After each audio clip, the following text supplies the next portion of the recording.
নমস্কার, দেখছেন আর plus. Of ট্র্যাকে আপনাদের স্বাগত জানাই। আমি ভাস্কর। দিন বদলের সঙ্গে সঙ্গে সম্পর্কের বাতাবরণে কোনো পরিবর্তন আসছে কি? সম্পর্কের এই যে ধোঁয়াশা, এই যে অবিশ্বাস, সেটা আজকের দিনে কতটা প্রাসঙ্গিক? এই সময়ে দাঁড়িয়ে তা কি বাড়ছে? বলছি এক সম্পর্কের কথা, চিকিৎসক রোগীর সম্পর্ক।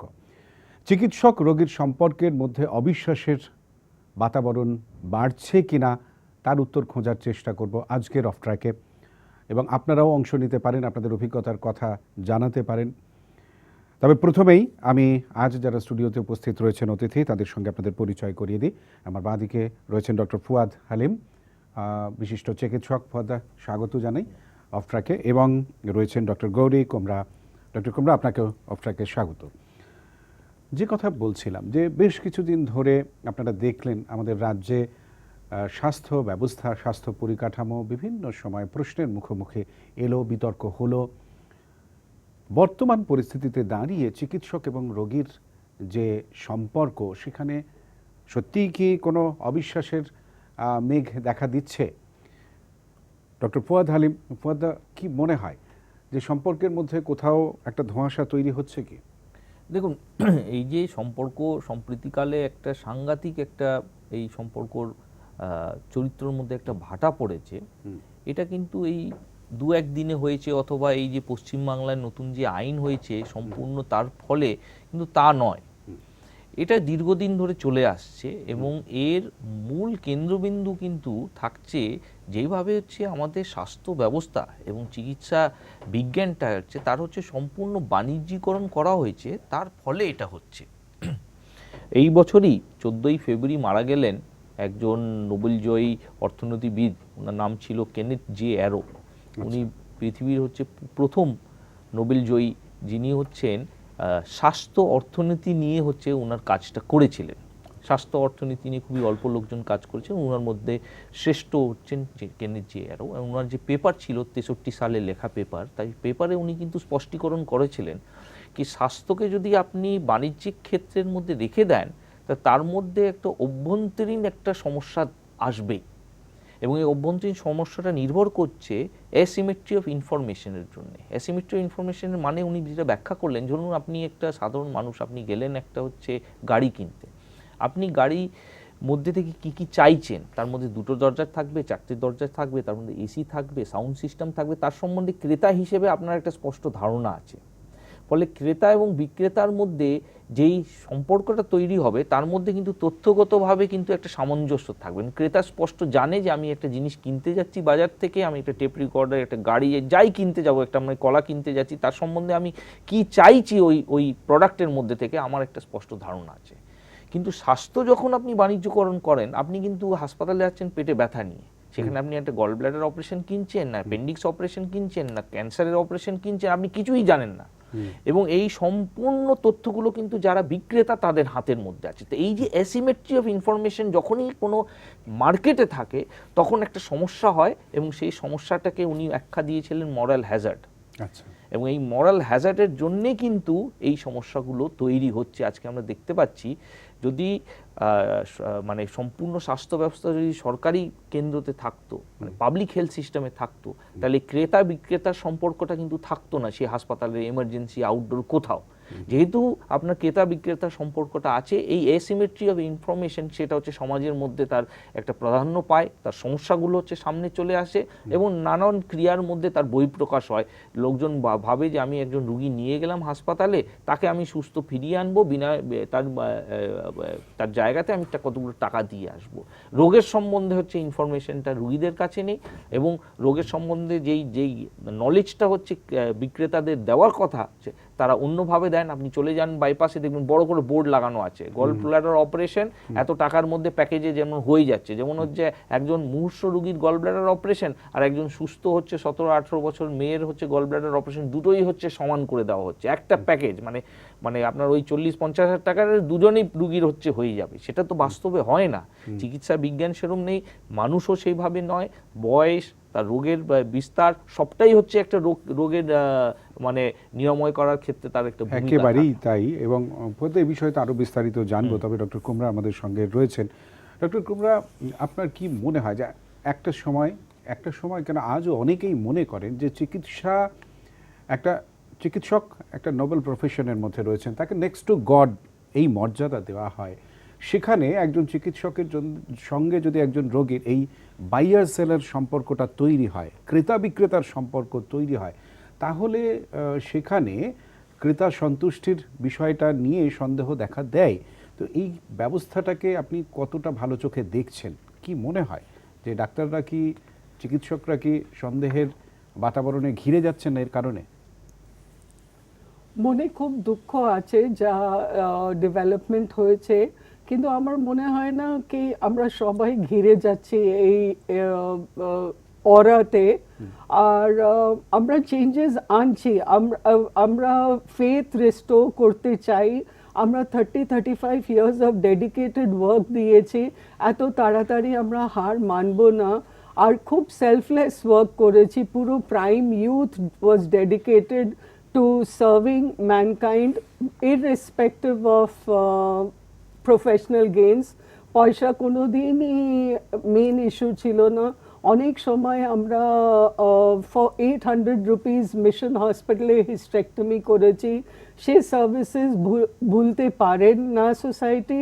আর এখন এই মুহূর্তে আমরা চেঞ্জেস যা এনেছি in the hospitals, I am attached, ওইখানে আমরা পেশেন্ট গাইড বুকলেট তৈরি করেছি, যেটা ওদের পুরো ক্লিয়ারলি জানা যায় কি প্যাকেজে কি আছে। এবং এভরি ইভিনিং, প্রত্যেক বিকেলবেলায় হসপিটাল ওদের একটা ফাইন্যান্সিয়াল শিট দেয় কি আপনার আজকে এত খরচা হয়েছে, এই মুহূর্তে আপনি আমাদের স্টপ করতে পারেন, এই মুহূর্তে আপনি আপনার ডক্টর সঙ্গে কথা বলতে পারে। যেমন ফোয়াদ বলল, অসিমেট্রি অফ ইনফরমেশন, এইটাকে আমরা ব্রিজ করতে চাই।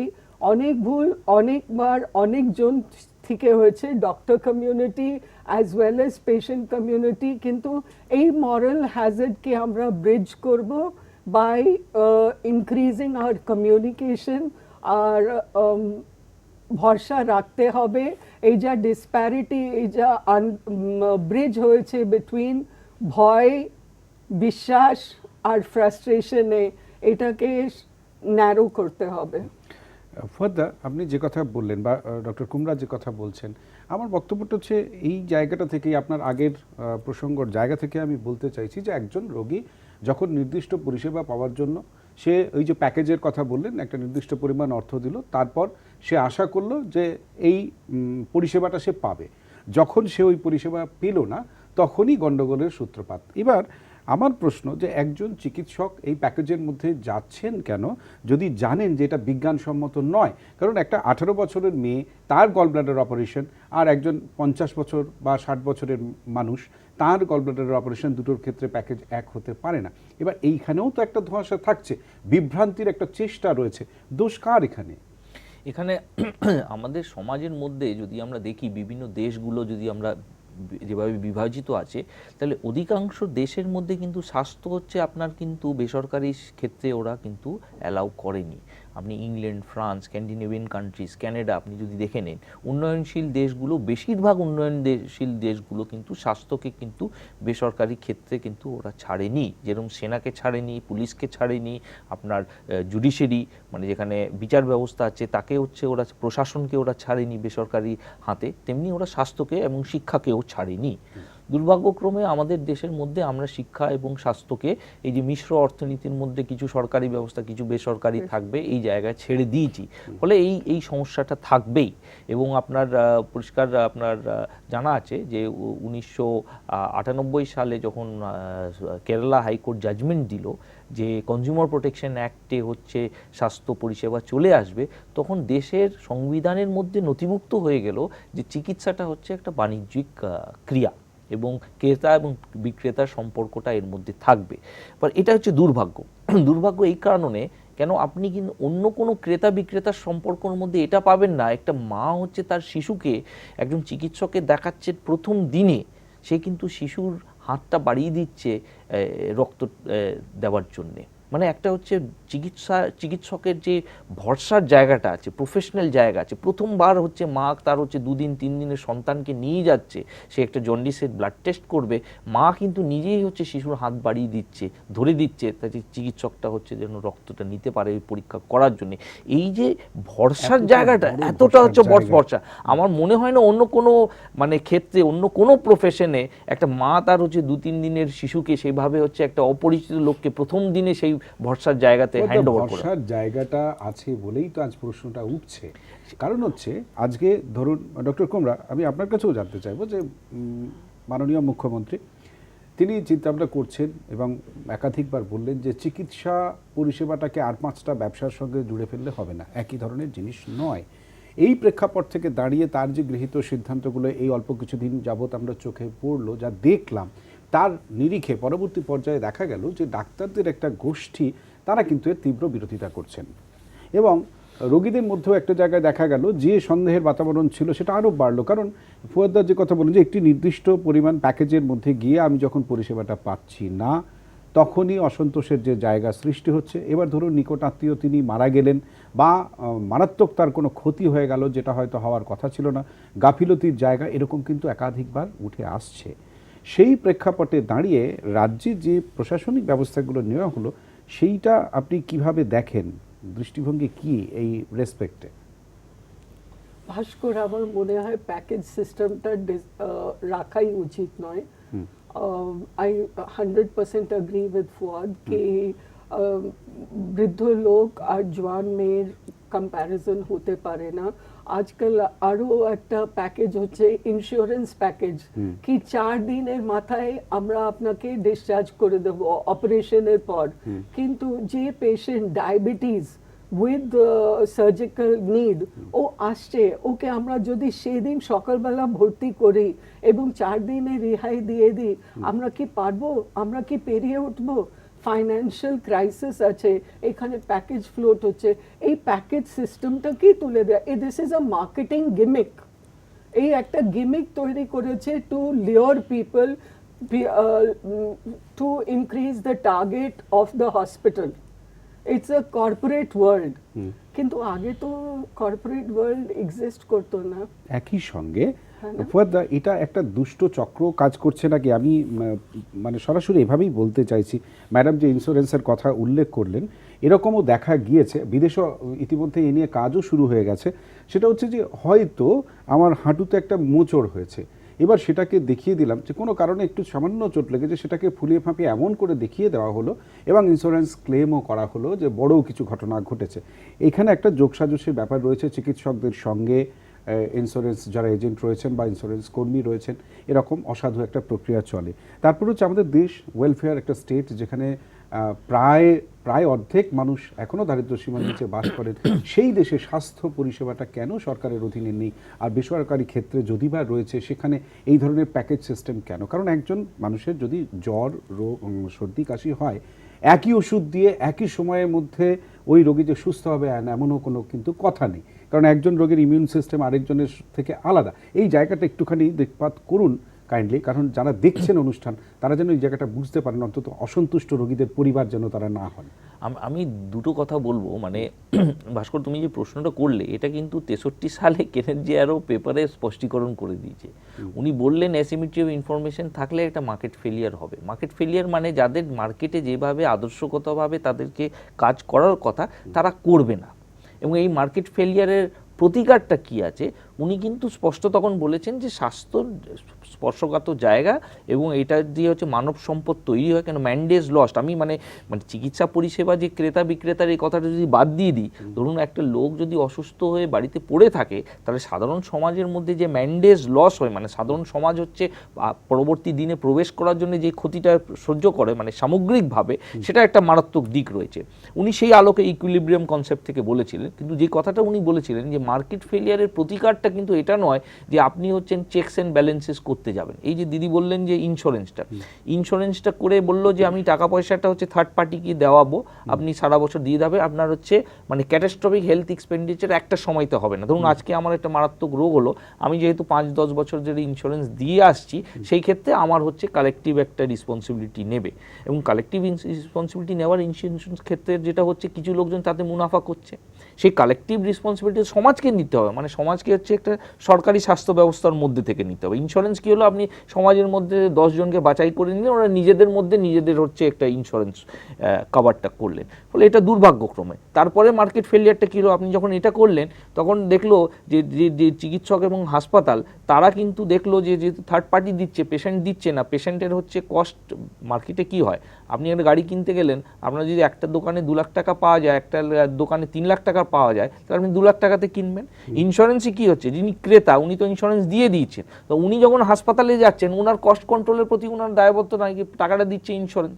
আরেকটা মার্কেট ফেলিয়ার হলো, আপনি একটা মার্কেট ফেলিয়ার কারেক্ট করার জন্য আরেকটা মার্কেট ফেলিয়ার তৈরি হলো। এবার এখানে আপনি গেলে থার্ড পার্টি নিয়ে এলেন, মানে ইন্স্যুরেন্স কোম্পানি হাসপাতাল বাদ দিয়ে একটা তৃতীয় লোক নিয়ন্ত্রণ করবে কি কে ঠিক করছে কে, মানে এইগুলো মার্কেট ফেলিয়ার গুলো বাড়তে বাড়তে এই পর্যায়ে চলে এসছে যে পুঁজিবাদী সমাজ ব্যবস্থার মধ্যে এই ক্রেতা বিক্রেতার সম্পর্কটা মার্কেট ফেলিয়ার হলে তার সমাধান কিন্তু এই ব্যবস্থাপনার ভিতর থেকে আসছে না। এটা আমার ওপিনিয়ন। আরো একটা বিষয় ফোদা, সেটা হচ্ছে অর্থনীতিতে এরকম ব্যাপারগুলো দেখেছি, আমাদের সামান্য পড়াশোনার মধ্যেও এটা দেখেছি যে কোনো জিনিসের দাম যদি কমে তার চাহিদা বাড়ে, এটা কোয়াইট ন্যাচারাল। কিছু কিছু ক্ষেত্রে আবার দেখা যায় যে কোনো জিনিসের দাম বাড়লে তার চাহিদা বাড়ে, এরকমও নমুনা আছে। এখন ধরুন যদি তৃতীয় পক্ষ ওই টাকাটা দিয়ে দেবে হয়, তাহলে আমি সেই হাসপাতালে যাব যেখানে সব থেকে ভালো সার্ভিসটা পাওয়া যায়। এবং এই জায়গাটা থেকেই বোধ হয় অসাধু চক্র আরও বেশি সক্রিয় হয়ে যায়, যে কি করে ভুলিয়ে ভালিয়ে বা একটা অসাধু কাজকর্মের মধ্যে দিয়ে আরও বেশি টাকা হাতিয়ে নেওয়া যায়। কিন্তু আমার প্রশ্ন যে আজকের দিনে দাঁড়িয়ে একজন রোগী কতটা নিশ্চিত হতে পারেন এই ইন্স্যুরেন্সের মাধ্যমে হোক বা যেভাবেই হোক, সে চিকিৎসা পরিষেবাটা পাওয়ার ক্ষেত্রে কতটা নিশ্চিন্ত হতে পারেন যে তিনি যেখানে যাচ্ছেন সেখানে গিয়ে যথাযথ চিকিৎসা পাবেন? কারণ চিকিৎসকদের মধ্যেও একটা অংশের মধ্যে কিন্তু দায়বদ্ধতার কিছু অভাব পরিলক্ষিত হচ্ছে। ফুয়াদ, আপনার কাছে জানতে চাইবো, তবে তার আগে আমি একটু ডক্টর কুমরার কাছে জেনে নিতে চাই যে আপনি কি বলবেন যে চিকিৎসকদের মধ্যে বর্তমানে কিন্তু দায়বদ্ধতার কিছুটা অভাব দেখা যাচ্ছে, সকলের মধ্যে নিশ্চিত করে নয়, কারণ আমি ব্যক্তিগতভাবে আপনাদের জানি, সেই পরিপ্রেক্ষিতে এটা তো বলবো যে আপনারা অন্তত সেই গোষ্ঠীর মধ্যে পড়েন না, কিন্তু একটা চক্র, একটা একাংশ কিন্তু আছেন যারা ভীষণভাবে অর্থের পিছনেই দৌড়চ্ছেন, নাকি রোগীর পরিবারকে যথাযথ পরিষেবা দেওয়ার ক্ষেত্রে। এর উত্তর আপনার কাছে জানতে চাইব। তবে যারা এই মুহূর্তে এই অনুষ্ঠান দেখছেন তাদের উদ্দেশ্যে বলি, আপনারা চাইলে কিন্তু টেলিফোনে অংশ নিতে পারেন। এই অনুষ্ঠানে টেলিফোন নাম্বার স্ক্রিনে দেওয়া হচ্ছে, নাম্বার দেখে নিন, নাম্বার দেখে সেই নাম্বারে টেলিফোন করুন। তবে যখন টেলিফোন করবেন টিভির ভলিউম কিন্তু একেবারে মিউট করে দেবেন। আমি নাম্বার দুটো আপনাদের বলে দিই। নাম্বার হচ্ছে 03322520203 এবং আরেকটি নাম্বার হচ্ছে 03322520213। আমি আরও একবার বলি, নাম্বার দুটো 03322520203 এবং আরেকটি নম্বর হলো 03322520213। ডক্টর কুমরা, আজকে চিকিৎসকদের একাংশের মধ্যে দায়বদ্ধতা কি কমে যাচ্ছে, আপনার কি মনে হয়? দেখো ভাস্কর, there is investment and return. যদি একটা বাজার অর্থনীতির কথা যদি বলেন, ইনভেস্টমেন্ট তার এগেইনস্টে রিটার্ন, তাহলে তার কোথাও কোনো দোষ নেই। এটা হাইকোর্ট, কেরালা হাইকোর্ট বলে দিয়েছে। তুমি বলো, এটা কেরালা হাইকোর্ট এই কথাটা বলে দিয়েছে। মানে এটা হচ্ছে, মানে আমরা যে চিকিৎসক সমাজরা আমরা চিরদিনই এর বিরোধিতা করে এসেছি। আমরা হচ্ছে স্পষ্টভাবে বলেছি যে এই সম্পর্কতে হচ্ছে আমাদের বিজ্ঞান এবং আমাদের পেশাদের লোকজন আছে, তাদেরকে জোড়াবেন না। কিন্তু দায়বদ্ধতার হচ্ছে সাধারণ সমাজে কমেছে। আমি শুধু একটা উদাহরণ দিয়ে তোমাকে ভাস্কর বলছি, পুনেতে একটা ঘটনা ঘটেছে। একটা 16 বছরের ছেলে, তার বাবা তাকে মোটরসাইকেল কিনে দিয়েছে, ওর কিন্তু বয়স হচ্ছে 16 বছর, ওর কিন্তু লাইসেন্স যোগ্য নয়, বাবা কিন্তু ওকে মোটরসাইকেল কিনে দিচ্ছে। ও হচ্ছে 3 জন লোককে মদ খেয়ে হচ্ছে অ্যাক্সিডেন্ট করলো, তার হেড ইঞ্জুরি হলো, ওকে নিয়ে গেল হাসপাতালে। ঠিক আছে, হাসপাতালে অর্থোপেডিক সার্জন ওকে বললো যে এর হচ্ছে নিউরোসার্জারি ওপিনিয়ন প্রয়োজন, আপনি একটা নিউরোসার্জিক্যাল ইউনিটে নিয়ে নেন। সাধারণ মানুষ যারা ছেলেটাকে নিয়ে গেল, হেলমেট ছাড়া চলছিল, তারা ওই ডাক্তারকে এইভাবে মেরেছে, আজকে ওর চোখটা থাকবে কি থাকবে না। আপনি বলুন, বাবা একটা 16 বছর ছেলেকে হচ্ছে মোটরসাইকেল কিনে, সেখানে দায়বদ্ধতার প্রশ্নটা কেউ তুললো না। ওই ছেলেটা মদ্যপ অবস্থায় হচ্ছে হেলমেট ছাড়া হচ্ছে 3 জনকে মোটরসাইকেল নিয়ে চালাচ্ছিল, সেটা দায়বদ্ধতার হচ্ছে সাধারণ সমাজে কেউ প্রশ্ন করলো না। প্রশ্নটা কোথায় উঠলো? একজন চিকিৎসক, অর্থোপেডিক, তার স্পেশালিটি নেই, সে এমার্জেন্সি সার্ভিসটা দিলে ডায়াগনোসিস করলো, বললো এখানে যেতে হবে, সে কিন্তু মারটা এই খেয়ে গেল। প্রশ্ন কিন্তু এই আজ সম্পর্কটা হলো। দর্শকদের কাছে চলে যায়। ডক্টর ফুয়াদ হালিম যে প্রশ্ন করছেন, তবে এই মুহূর্তে টেলিফোনে এক দর্শক রয়েছেন, তার সঙ্গে কথা বলি। নমস্কার, কে রয়েছেন? হ্যাঁ, respected and very good evening Bhaskar da. আপনাকে গুড ইভিনিং। টিভির ভলিউমটা দয়া করে মিউট করে দিন। সম্মানীয় অতিথিদেরকে, আমি দুর্গাপুর থেকে সুরজিৎ ভট্টাচার্য আপনাদের সাথে কথা বলছিলাম। হ্যাঁ, বলুন বলুন। তো আজকের বিষয়টা যে এসছে খুব অত্যন্ত গুরুত্বপূর্ণ। তো আমি আমার নিজের ব্যক্তিগতভাবে মনে করি যে একজন ডাক্তার এবং একজন রোগীর সম্পর্ক যে নিবিড় বুক থেকে নিবিড় স্তরের সম্পর্ক। কারণ ডাক্তাররা হচ্ছে আমাদের কাছে ভগবান, এবং ডাক্তার, আমি ব্যক্তিগতভাবে মনে করি যে একটা ডাক্তার তার শেষ বিন্দু পর্যন্ত চেষ্টা করে রোগীকে কিভাবে সুস্থ করার জন্য। ভুল মানুষ মাত্রই করে, ডাক্তারদেরও ভুল হতে পারে, আমাদেরও ভুল হয়, কিন্তু ডাক্তাররা কখনোই মানে একটা রোগীকে মেরে ফেলবে কিংবা রোগী চিকিৎসা পাচ্ছে না, এটা আমি অন্তত বিশ্বাস করি না। এই সম্পর্কটা কিন্তু নষ্ট করছে কিছু ম্যানেজমেন্ট। আমি ব্যক্তিগত বেসরকারি এবং সরকারি ম্যানেজমেন্ট যদি স্ট্রিক্ট হয় তাহলে কিন্তু পরিষেবাটা কিন্তু কখনো বিঘ্ন ঘটে না। আমি এই যে ম্যাডামের কাছে শুনছিলাম, পদের কাছে শুনছিলাম যে যে মেডিক্লেম কিংবা যখন একটা থার্ড পার্টি এই যে যখন ক্লেম গুলো করি, এখানে কিন্তু ডাক্তারদের, তারা তো দেখুন, তারাও তো মানে পয়সার জন্য আজকে তাই এই পরিষেবা চিকিৎসাটা এসছেন, তারা তো আর বিনা পয়সা করবেন না। কিন্তু আমি মনে করি যে যদি ম্যানেজমেন্ট আরো শক্ত হয় তাহলে কিন্তু পরিষেবা কিন্তু আমরা যেভাবে পাচ্ছি সেভাবে পাবো। আমি কিন্তু এইগুলো তো জানতে চাইছি, যদি দয়া করে বলেন, খুব ভালো থাকবেন। অনেক ধন্যবাদ সুরজিৎ বাবু টেলিফোন করার জন্য।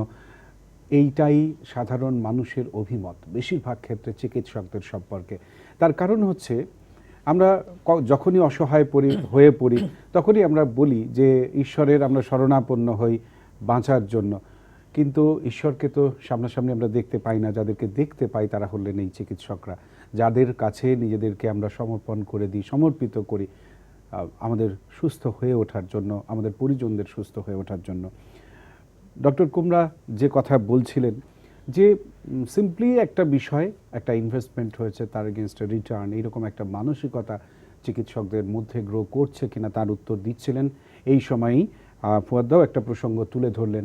যারা দর্শক এই মুহূর্তে অনুষ্ঠান দেখছেন তাদের উদ্দেশ্য বলি, অধৈর্য হয়ে যাওয়া অনেক ক্ষেত্রে কিন্তু খুব ক্ষতির কারণ হয়ে যায়। আপনি ভেবে দেখুন, ফুয়াদ্দা যে কথাটা বললেন, একজন চিকিৎসক, একটি ছেলে মোটর বাইক নিয়ে অ্যাক্সিডেন্ট করেছে, মাথায় তার হেলমেট নেই, মদ্যপ অবস্থায় কয়েকজনকে আহত করেছে।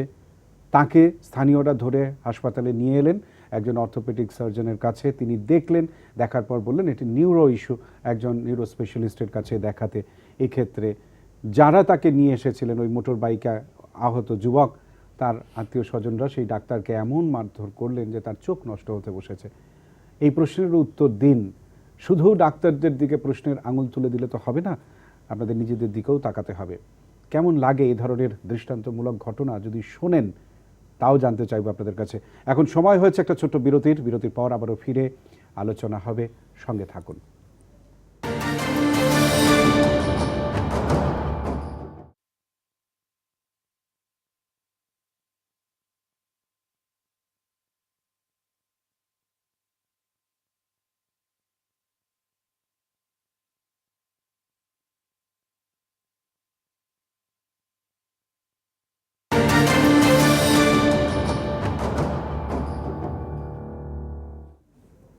বিরতির পর আবারও ফিরে এলাম অফ ট্র্যাকে, আর আমরা আলোচনা করছি সম্পর্কে অবিশ্বাস, চিকিৎসক এবং রোগী, এই যে সম্পর্ক, এখানে কোথাও অবিশ্বাস দানা বাঁধছে কিনা, এই নিয়ে আমরা আলোচনা করছি। ডক্টর কুমরার কাছে বিরতির আগে প্রশ্ন রেখেছিলাম, তিনি যে কথা বলছিলেন যে একটা ইনভেস্টমেন্ট, তার এগেনস্টে রিটার্ন, এই একটা মানসিকতা কাজ করছে আজকের ছেলে মেয়েদের মধ্যে।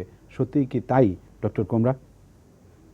কিছুটা তো আছে। যেরকম আমরা ডেডিকেটেড ছিলাম, আমরা সেলফলেস সার্ভিস দিতাম, আজকে যদি গভর্নমেন্ট কলেজে অ্যাডমিশন পাওয়া না যায় তাহলে ক্যাপিটেশন ফি দিয়ে অ্যাডমিশন নেওয়া হচ্ছে, যেখানে হয়তো 50 lakhs above ফিজ ক্যাপিটেশন ফিজ দিতে হচ্ছে, তো নিশ্চয়ই স্বাভাবিক আছে কি বাবা বলবে বা ছেলে আমি তোমার জন্য খরচা করেছি, হয়তো বউ থেকে তুলে দাও কিংবা তুমি রোজগার করো। আর ওই ছেলে হ্যাঁ, কিসের তারপর থেকে তুলে দিতে হবে? বউ ডাউরি, তো কোন প্রথা যেটা আছে, হ্যাঁ বলুন। ডাউরি থেকে তুলে দাও, ডাউরি নিয়ে নাও, কিংবা তুমি এমন ব্যবসা করো। সো ছেলে ইজ আন্ডার স্ট্রেস, আর ও হয়তো লোন নিয়ে একটা সেন্টার করে, এই সেন্টারে ব্যাংক লোন চাপ ইএমআই নিয়ে ও হয়তো গ্রিডের চাপে পড়ে যায়, and two fulfil the financial crisis I think human nature is to give in. যতটা ইনভেস্টমেন্ট করা হয়েছে যত তাড়াতাড়ি সম্ভব সেই সে ইনভেস্টমেন্টের টাকাটা মেকআপ তুলে করতে দিতে হবে, হবে। সে অতএব এই পথে চলে যাওয়া। হ্যাঁ। আমাদের সঙ্গে এক দর্শক রয়েছেন, টেলিফোনে কথা বলি। নমস্কার, কে রয়েছেন সঙ্গে? হ্যাঁ, নমস্কার, শুভ সন্ধ্যা ভাস্করদা, নমস্কার, বলুন। এবং অতিথিগণ জানাই নমস্কার, শুভ সন্ধ্যা। হ্যাঁ। আমি সোনারপুর থেকে নিত্য ভট্টাচার্য বলছি। হ্যাঁ নিতাই বাবু, বলুন। শুনতে পাচ্ছেন? হ্যাঁ, শুনতে পাচ্ছি, বলুন। দেখুন, এই যেটা উনি বললেন, আমার অনেক পরিচিত আত্মীয় আছে বা পরিচিত অপরিচিত অনেকের আছে অবস্থা ভালো, তারা ক্যাপিটেশন ফ্রি দিয়ে তাকে ভর্তি, অনেকে আছে জমি বিক্রি করে বা এডুকেশন লোন নিয়েও করছে এমনটা। মানুষের সত্যি শিক্ষার খরচ যে বেড়ে গেছে, বিশেষ করে ইঞ্জিনিয়ারিং কারিগরি শিক্ষার, সাধারণ মানুষের চাহিদার অবস্থা, এদিকটা সবার দিকে দৃষ্টিপাত করা উচিত। টাকার মানে সে মানে মা বাপ নেই, আমরা এত টাকা দিতে এমনও শুনেছি এক একটা করে দেখি 8 লাখ 10 লাখ 12 লাখ টাকাও লাগে। কয়জন পারবে বলুন তো? সে প্রচুর পয়সাওয়ালা, তার মানে কি ওইটাই যোগ্যতা যে যার যত পয়সা সেটাই তত বেশি মার্কস। আবার অনেকে পাচ্ছে কি করে, কষ্ট করে জমি বিক্রি করে ধার করে এডুকেশন লোন নিয়ে। এই দিকটা সবারই দৃষ্টিপাত করে, সবাই তো আর গভর্নমেন্ট কলেজে চান্স পাচ্ছে না। এইটুকুই বললাম, নিতাই ভট্টাচার্য বললাম, আপনাদের কাছে জানতে চাই। ভালো থাকবেন, নমস্কার। অনেক ধন্যবাদ টেলিফোন করার জন্য। ফুয়াদদা, যে কথা ডক্টর কুমড়া বললেন, আমি এইখান থেকে একটা পাপ থেকে বাঁচতে গিয়ে আরেকটা পাপ, খুব স্পেসিফাইড একটা প্রশ্ন। তাহলে কি ওই সময়টা আর এই সময়টার মধ্যে একটা ফারাক এসে গেল? যখন থেকে দেখা গেল যে এই ক্যাপিটেশন ফির কথা যেটা বলছেন, একজন নবীন চিকিৎসক পড়াশুনো করতে গিয়ে অ্যাবাভ 50 lakhs সরকারি জায়গা, সরকারি কলেজ ব্যতি রেখে যখন এই জায়গাটা হচ্ছে, পরিষ্কার একটা হিসেব যে এর আগে এরকম খরচা ছিল না, এখন এরকম খরচা। অতএব এখন ডাক্তারদের মধ্যে, চিকিৎসকদের মধ্যে সেই দায়বদ্ধতাটা থাকবে না, কারণ হচ্ছে যে তাদের এরকম ইনভেস্টমেন্ট করতে হয়েছে। ব্যাপারটা কি তাই সেরকম? বাণিজ্যিকরণ তো শিক্ষার ক্ষেত্রে হয়েছে, এবং আমি শুধু মেডিকেল শিক্ষার ক্ষেত্রে এটাকে সীমাবদ্ধ রাখবো না, এটা সাধারণ শিক্ষা ক্ষেত্রে কিন্তু শিক্ষাকে সামগ্রিকভাবে একটা বাণিজ্যর জায়গা কিন্তু ধরা হয়ে গেছে। এবং আপনি যদি লক্ষ্য করেন, এটা কিন্তু স্বাধীন চিন্তাকে একটা সাংঘাতিকভাবে আঘাত করেছে। একটা মূল্যবোধের প্রশ্নটা তখনই আসবে যখন একটা মানুষ স্বাধীন চিন্তা করতে পারে। এবং আমরা যেটা দেখতে পাচ্ছি যে গ্র্যাজুয়েশনের পরে অথবা পোস্ট গ্র্যাজুয়েশনের পরে একটা ছেলে যখন সমাজের মধ্যে প্রবেশ করবে, একদিকে তার হাতে হচ্ছে তার ডিগ্রি থাকবে, আর অন্যদিকে হচ্ছে তার একটা ব্যাংকের লোন থাকবে। আইদার হচ্ছে মানে বাবার কাছ থেকে লোন অথবা ব্যাংকের কাছ থেকে লোন, ঋণ। আইদার বাবা হচ্ছে জমি, যেমন আপনার যে দর্শক বলেছেন, জমি বিক্রি করে হচ্ছে অনেক লোকজন টাকা যোগান দিচ্ছে, অথবা যদি হচ্ছে পরিবারে ভালো ব্যবসা থাকে ওখান থেকে ব্যবসা সংকুচিত করে সেই টাকাটা ওকে দিতে হবে, অথবা ব্যাংক থেকে লোন নিতে হবে। ফলে একটা হচ্ছে সামগ্রিক বাণিজ্যিকরণের মধ্যে আমরা যে নতুন প্রজন্মর হচ্ছে প্রথম পদক্ষেপ যেটা নেবে, সেটা কিন্তু ঋণের মারফতে হবে। ফলে সে হচ্ছে জগৎটা দেখবে ঋণের আয়নার মধ্যে থেকে, আইদার পারিবারিক ঋণ অথবা হচ্ছে কোনো কমার্শিয়াল ঋণের মধ্যে থেকে। ফলে ওই আয়নাটা যখন চোখে আপনি বসিয়ে দিয়েছেন, তার পরিসংখ্যান দিচ্ছেন। আমি যখন মেডিকেল কলেজে প্রবেশ করেছি হচ্ছে 89 সালে, তখন হচ্ছে টোটাল মেডিকেল সিট ভারতবর্ষের মধ্যে, তার মধ্যে হচ্ছে বেসরকারি কলেজের সংখ্যাটা ছিল হচ্ছে 20%, আর 80% ছিল সরকারি।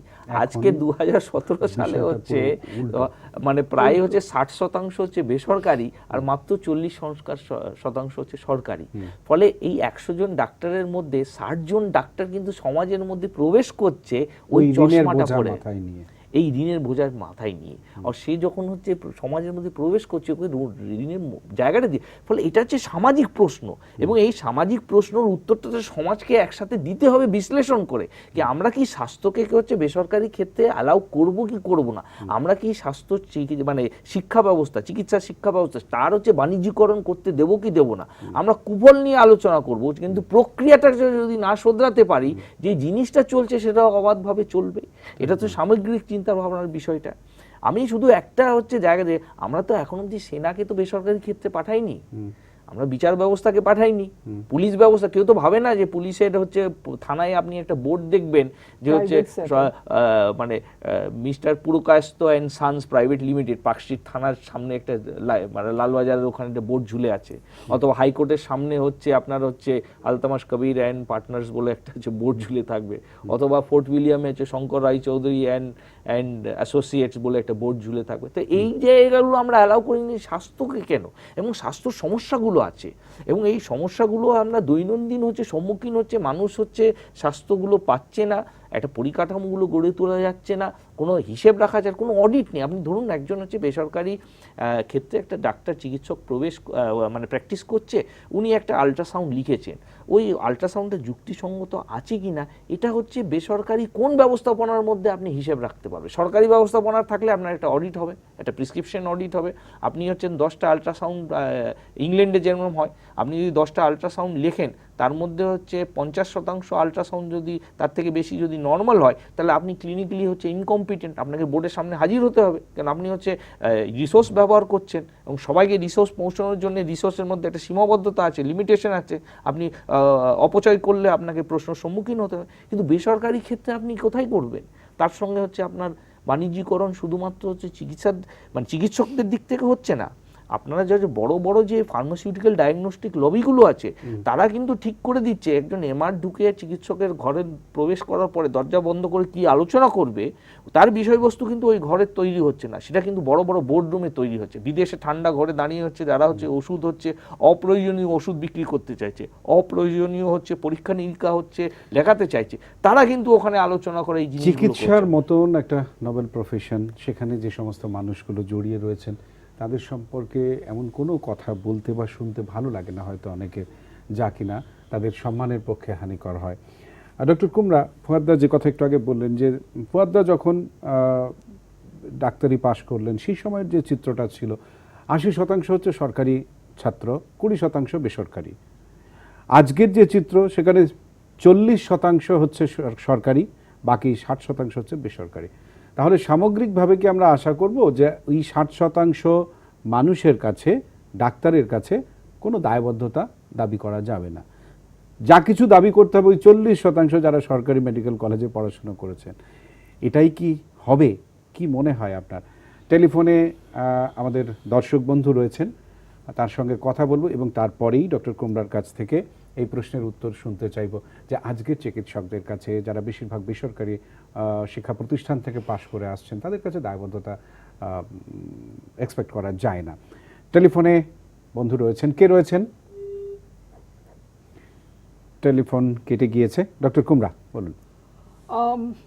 হ্যাঁ, রেসপন্সিবিলিটি এদের কাছে থেকে এক্সপেক্ট করা যায় না, বিকজ যে জিনিস তুমি তোমার ঘাম বার করে না আর্ন করো তুমি তার ভ্যালিউ বুঝতে পারবে না। যখন মা বাবা ইজিলি টাকা দিয়ে দেয় আর এরা ইজি এন্ট্রি পেয়ে যায়, the new crop, the new set of doctors যারা আসছে আমাদের কাছে as intern, as house staff, ওদের অ্যাটিটিউড পুরোপুরি অ্যারোগেন্ট আছে, ওদের এফিসিয়েন্সি নেই, ইনস্ট্রুমেন্ট চেনা যাচ্ছে না, প্রাইভেট কলেজেস থেকে ওরা জাস্ট পাস মার্ক নিয়ে বেরিয়ে আসছে, ওদের সিনসিয়ারিটিটা খুবই কম, ওদের ডেডিকেশন খুব কম, easy money, easy flow, easy degree. তো কোয়াইট ন্যাচারাল কি আপনি যে কথা বলছেন, বেশিরভাগ চিকিৎসকের কাছ থেকে দায়বদ্ধতা আশা ইয়াঙ্গার করাটা জেনারেশনের কাছে থেকে এটা এক্সপেক্ট করব না। তাহলে উপায়টা কি? উপায়টা স্পষ্ট, কারণ এই বাতাবরণে আর যাই হোক না কেন সম্পর্কের মধ্যে ধোঁয়াশা থাকবে, অবিশ্বাস থাকবেই। দেখুন একেবারে সরকার যেভাবে উইথড্র করছে স্বাস্থ্যের ক্ষেত্রে, আমরা দেখেছি যে আগে ওষুধগুলো অনেক ফ্যাক্টরিগুলো সরকার নিয়ন্ত্রণ করতো, বেঙ্গল ইমিউনিটি থেকে আরম্ভ করে যে সাধারণ ওষুধগুলো মানুষ কিনতো বাজার থেকে অথবা সরকারি সাপ্লাই হতো, সরকারের একটা ইন্টারভেনশন, নিজস্ব ওষুধগুলো হচ্ছে, এবং এক্স রে মেশিন, আমাদের পশ্চিমবাংলা আমাদের এখানে ইলেকট্রোমেডিকেল বলে সংস্থা ছিল, এক্স রে মেশিন তৈরি করতো, সেই জায়গাগুলো আস্তে আস্তে সরকার উইথড্র করছে, ফলে পুরোটা বাণিজ্যিকরণ হয়ে গেছে। আরেকটা প্রশ্ন জুড়ে দিতে চাইছি আমি, চিকিৎসা পরিষেবা সামগ্রিকভাবে আমরা দিতে পাচ্ছি না, সরকার দিতে পারছে না, তাই বেসরকারি সংস্থাগুলোর এরকম বাড়বাড়ন্ত। কিন্তু ওষুধ দেওয়ার যে প্রক্রিয়াটা, ওষুধ রোগী যে পান, সেইটাকে সরকারি নিয়ন্ত্রণাধীনে কি কোনোভাবে আনা হ্যাঁ সম্ভব? নিশ্চয়ই, কেন ওষুধের যে দাম আছে এর উপরে কিন্তু সরকারের ডিপিসিও অর্ডার বেরোয়, সেখানেও কিন্তু সাংঘাতিক দুর্বলতা আছে। কিন্তু যেই কথাটা আমি বলে যে শেষ করব সেটা হচ্ছে আপনার ফার্মাসিউটিক্যাল ডায়াগনস্টিক লবি পুরোটা বাণিজ্যকরণ করা হয়েছে।